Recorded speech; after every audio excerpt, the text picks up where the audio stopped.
मी तहसीलदार बार्शी महाराष्ट्र शासनाच्या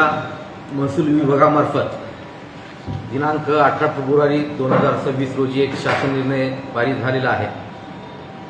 सदरचा शासन निर्णय माननीय मुख्यमंत्री महोदय आणि महसूल विभागाचे माननीय मंत्री महोदय यांच्या मार्गदर्शनाखाली महसूल विभागामार्फत छत्रपती शिवाजी महाराजोत्सव समाधान शिबिर अभियान टप्पा 1 हा राबवण्याबाबत हा शासन निर्णय आहे। महसूल विभागामार्फत क्षेत्रीय स्तरावरती ग्रामीण भागातील सर्वसामान्य जनता, शेतकरी, विद्यार्थी, महिला यांचं जे महसूल विभागाशी वर्षभरामध्ये जे दाखले असतील, प्रमाणपत्र असतील किंवा वेगवेगळे प्रश्न असतील, या प्रश्नांचं निराकरण करण्याकरिता आणि जनतेच्या आलेल्या तक्रारी तातडीने निकाली काढण्याकरिता महसूल विभागामार्फत प्रत्येक मंडळ स्तरावरती शिबिराचं आयोजन या ठिकाणी करण्यात येणार आहे।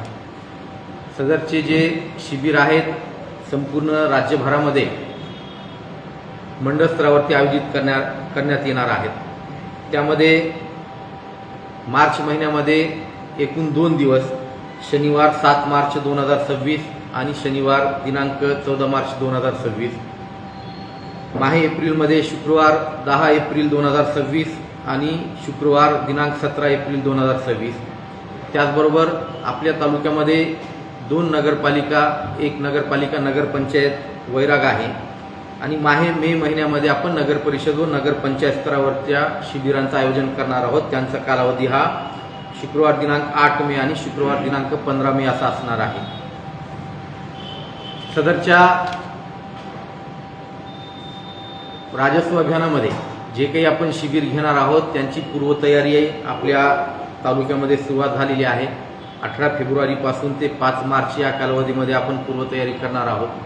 त्या अनुषंगाने माननीय महसूल मंत्री महोदयांनी सर्व तहसीलदार, प्रांत अधिकारी, सर्व राज्यातले वरिष्ठ अधिकारी यांची VC द्वारे बैठक घेऊन काही सूचना केलेल्या आहेत आणि त्या अनुषंगाने आपण सर्व गावांमध्ये कालपासूनच काल सर्व विभागांची आपण या ठिकाणी बैठक घेतली प्रांतसाहेबांच्या उपस्थितीमध्ये। हा महाराजस्व अभियानामध्ये फक्त महसूल विभागच नाही तर इतरही विभागांच्या वतीने लोकांच्या सेवा ज्या दिल्या जातात महत्त्वाकांक्षीच्या अनुषंगाने सर्व विभागाच्या कार्यालय प्रमुखांची आपण काल बैठक घेतलेली आहे। सर्व ग्राम महसूल अधिकारी आणि आमचे मंडळ अधिकारी पण उपस्थित होते। आज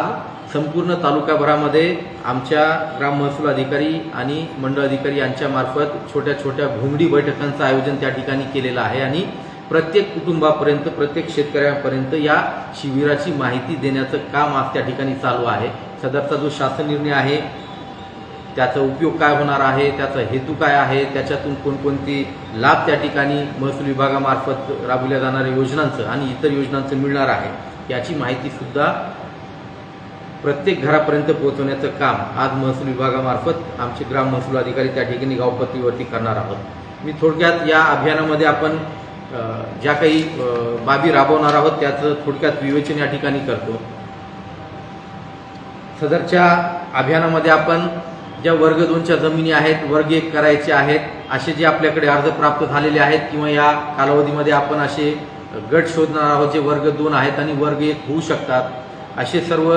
भोगवटादार वर्ग 2चे आपण भोगवटादार वर्ग 1 करून तसे सातबारे संबंधित खातेदारांना, अर्जदारांना आपण वितरित करणार आहोत। त्याचबरोबर मागील कालावधीपासून आपण जिवंत सातबारा म्हणून मोहीम राबवत होतो। त्यामध्ये वर्षानुवर्ष काही बंडिंगचे बोजे असतील, तगाईचे बोजे असतील, सावकारीचे बोजे असतील असे किंवा मान्य न्यायालयाच्या आदेशाने काही सावकारीचे बोजे त्या ठिकाणी 50-50, 60-60 वर्षापासून त्या लोकांच्या इतर अधिकारामध्ये होते आणि ज्यामुळे लोकांना त्यांच्या शेतीवरती आज रोजी पीक कर्ज घेण्यासाठी असेल किंवा कुठलाही लोन घेण्यासाठी असेल अडचणी येत होते। त्या अनुषंगाने आपण मोहीम स्वरूपामध्ये राबून अनेक बोजे, तगाईचे बोजे, बंडिंग बोजे आपण कमी केलेले होते। जवळपास 700च्या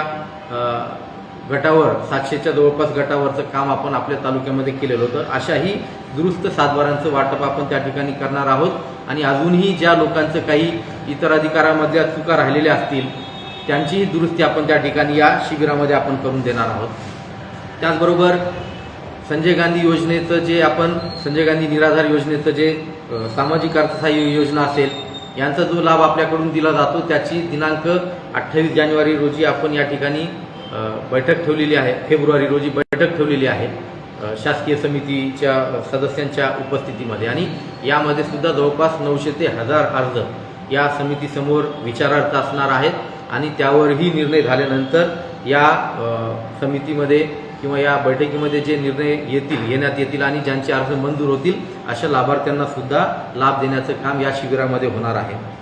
त्याचबरोबर आणखीन एक महत्त्वाकांक्षी निर्णय महसूल विभागामार्फत घेण्यात आला होता, त्याबद्दलही यापूर्वी पण आपण कल्पना दिली होती की जो तुकडेबंदी कायद्याविरुद्ध व्यवहार झालेले होते आणि ज्यांच्या नोंदी इतर अधिकारामध्ये तुकडा म्हणून लागलेला होता किंवा तुकडेबंदी विरुद्ध व्यवहार म्हणून त्या नियमाच्या विरुद्ध व्यवहार असल्यामुळे संबंधित तत्कालीन मंडळ अधिकारी यांनी तो अर्ज नामंजूर केला होता, असे सुद्धा फेरफार आपण त्या ठिकाणी परत पुनर्विलोकनामध्ये घेणार आहोत आणि त्यांचं सुद्धा त्या ठिकाणी तुकडा नियमित करून त्या ठिकाणी देण्यात येणार आहे। त्याचबरोबर असेही काही शेतकरी आहेत ज्यांना आपण लाभ देऊ शकतो, जे गावठाणाच्या 200 मीटरच्या परिघामध्ये त्यांची शेती होती आणि त्या ठिकाणी 1-1 गुंठ्याचे ते व्यवहार सब रजिस्ट्रारकडे होत नसल्यामुळे खाजगी पातळीवरती त्यांनी बॉन्डवरती असेल, नोटरी करून असेल, त्यांनी ते व्यवहार करून घेतलेले होते, मात्र त्यांची नोंद 7/12 सदरी झालेली नव्हती। असे जे 15 ऑक्टोबर 2024 पूर्वी जे झालेले व्यवहार आहेत अशा लोकांची व्यवहार सुद्धा आता आपण नोंदणीकृत करून देण्यासाठी नोंदणी विभागाला आपण त्या ठिकाणी आदेशित करणार आहोत। असेही जे शेतकरी असतील, जे अर्जदार असतील, ज्यांना घरकुलासाठी जागा लागत होती, छोटे घर बांधण्यासाठी जागा लागत होती, मात्र त्या ठिकाणी कायद्याची बाधा येत असल्यामुळे त्यावेळेस ते नोंदणीकृत दस्त त्या ठिकाणी नोंदवू शकले नव्हते, मात्र आता 15 ऑक्टोबर 2024 पूर्वी जे झालेले असे व्यवहार असतील, खाजगी व्यवहार असतील, ते सुद्धा त्या ठिकाणी आपण नोंदणीकृत करून देणार आहोत। त्याचबरोबर आता एप्रिल मे मध्ये परीक्षेचा कालावधी चालू आहे, त्यानंतर मे जून पासून ॲडमिशन सुरू होतील, त्यामुळे प्रत्येक शाळेमध्ये जे विद्यार्थी त्या ठिकाणी शिक्षण घेत आहेत, प्रत्येक शाळेमध्ये प्रत्येक मुख्याध्यापकांशी चर्चा करून त्यांच्याशी बैठका घेऊन जे विद्यार्थ्यांचे दाखले आहेत, जातीचा दाखला असेल, उत्पन्नाचा दाखला असेल, रहिवास दाखला असेल, वेगवेगळे दाखले आहेत, EWSचा दाखला आहे, अशा दाखल्यांचं वाटप सुद्धा आपण या शिबिरामध्ये करण्याचं आयोजन केलेलं आहे। त्याचबरोबर पानंद रस्त्याच्या बाबतीमध्ये बळीराजा पानंद रस्ता योजना आता सुरू झालेली आहे, यामध्ये सुद्धा सध्या प्राथमिक टप्प्यामध्ये प्रांत साहेबांकडून त्याबद्दलच्या मंजुरी आपल्याला मिळणार आहेत। रस्त्यावरची जे आपण कामं करणार आहोत त्यामध्ये प्रत्येक ग्राम महसूल अधिकाऱ्यांना आम्ही त्यांच्या गावामध्ये अशी रस्त्यांचा शोध सध्या घ्यायला सांगितलेला आहे, जे रस्ते आज रोजी अस्तित्वात आहेत, नकाशावरती पण आहेत आणि त्या रस्त्याबद्दल कोणत्याही खातेदारांचा आपसी कुठलाही वाद नाही, आणि जे रस्ते आज रोजी आपल्याला मजबूतीकरण, खडीकरण करून द्यायला उपलब्ध आहेत, असे रस्ते सुद्धा आपण प्रायोगिक तत्वावर सर्वप्रथम प्राधान्याने घेणार आहोत आणि त्या रस्त्यात सुद्धा त्या ठिकाणी पानंद रस्ता मजबूत करून देणार आहोत। त्याचबरोबर काही घरकुलाकरिता आपण ग्रामपंचायतीकरिता पंचायत समितींना आपण 7 ते 8 गावांमध्ये आपल्याकडे प्रस्ताव प्राप्त झालेले होते जागा देण्याच्या बाबतीमध्ये,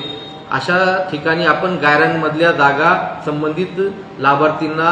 घरकुलामध्ये सार्वजनिक प्रयोजन त्या ठिकाणी ठरवलेलं असल्यामुळे घरकुल बांधण्याकरिता ती जागा आपण त्या संबंधित ग्रामपंचायतीला कब्जे हक्काने भाडेपट्ट्याने दिलेली आहे, तशा जागांचं सुद्धा वाटप या ठिकाणी आपण करणार आहोत। त्याचबरोबर आमच्याकडे दैनंदिन स्वरूपामध्ये जे फेरफार असतात, विवादग्रस्त नोंदी असतात, अशा फेरफार अदालतीचं आयोजन करून सुद्धा 1 महिन्याच्या वर एकही नोंद आपल्याकडे प्रलंबित राहणार नाही, अशा पद्धतीचं आयोजन आपण त्या ठिकाणी करणार आहोत। त्याचबरोबर यापूर्वी जी अकृषक जमीन करण्याकरिता सनदची आवश्यकता होती, नाहरकतची आवश्यकता होती, त्याची सुद्धा त्या ठिकाणी ती जी अट होती 42B कडे असेल किंवा इतर ज्या कलम होती ती सुद्धा रद्द करण्यात आल्यामुळे त्यांचं सुद्धा जे काही प्रसिद्धी करायचं असेल किंवा जनजागृती करायचं असेल आणि लोकांना त्याची माहिती द्यायचं असेल, त्याचं सुद्धा माहिती त्या ठिकाणी आपण देण्यात येणार आहे। म्हणजे थोडक्यात वेगवेगळ्या योजना ज्या असतील, मग याचबरोबर ॲग्रीस्टॅक आहे, PM किसान आहे, ई-मोजणीचं आहे, बऱ्याचशा महाडीबीटीची योजना कृषी विभागामार्फत राबवण्यात येते, त्याची माहिती देणं असेल, या सर्व योजनांचं एकत्रित स्वरूपामध्ये आपण त्या शिबिरामध्ये मंडळ स्तरावरती शेतकऱ्यांना मोठ्या स्वरूपामध्ये लाभ आपण त्या ठिकाणी देणार आहोत आणि त्याची पूर्वतयारी सुरू झालेली आहे। कालच आपण सर्व विभागांची बैठक घेऊन त्यांच्याकडे जे अर्ज आता प्रलंबित आहेत मागील काही कालावधीपासून आणि जे अर्ज पुढील 8 दिवसामध्ये ते प्राप्त करून घेऊन त्याच्यावरती निर्णय घेऊन आपल्याला त्या मंडळ स्तरावरच्या शिबिरामध्ये लाभ देता येईल अशा सर्व प्रकरणांची माहिती घेण्याच्या सूचना सुद्धा आपण दिलेल्या आहेत। अशा पद्धतीने या प्रकारचं नियोजन आपल्या तालुक्यामध्ये चालू असून यामध्ये सर्व लोकप्रतिनिधी असतील, आत्ताच आपल्याकडे जिल्हा परिषद, पंचायत समिती,